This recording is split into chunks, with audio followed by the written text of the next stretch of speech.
Tein lopputyökseni pelin nimeltään Spooky Forest. Pelissä pelaaja liikkuu WASD-näppäimillä, juoksee Shift-näppäimellä ja hyppii välilyöntinäppäimellä ja lyö hiiren vasemmalla näppäimellä saatuan aseen. Pelissä tarkoitus on päästä metsän läpi samalla tuhoten haamuja. Tein pelin käyttämällä 3 eri ohjelmaa, Unity, 3ds Max ja GIMP-shop. Pelissä käytetyt 3D-modelit on tehty 3ds Maxilla.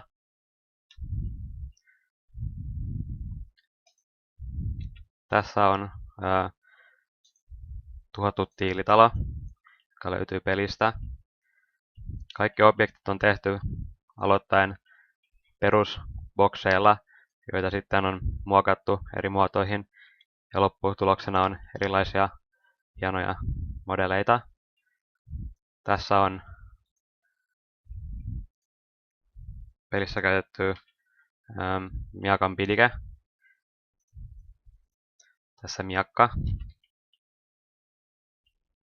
Tässä pelin haamu, joka on tehty käyttämällä palloa, jonka päälle on tiputettu lakana, joka luo haamumaisen efektin.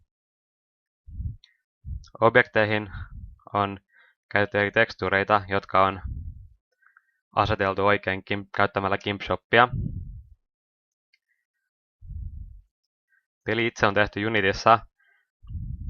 Pelin terrain on tehty käyttämällä Unityn omaa terrain-työkalua ja nostelemalla sitä tehden vuoristoa ja muuta. Pelin metsä on tehty Unityn metsätyökalulla, joka on vain maalattu tähän ympärille.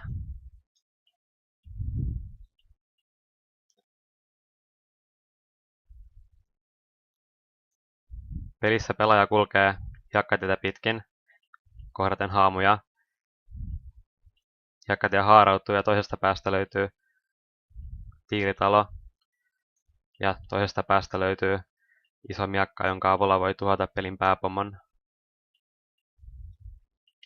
Pelissä on käytetty monia eri asetteja, animaatioita, audiota,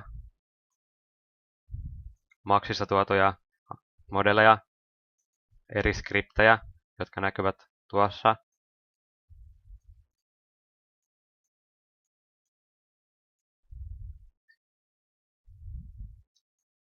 Sekä tekstuureja.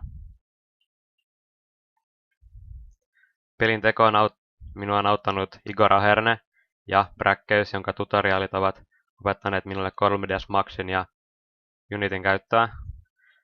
Pelin äänet olen löytänyt freesounds.org-sivustolta ja tekstuurit olen löytänyt ilmaisilta sivustoilta.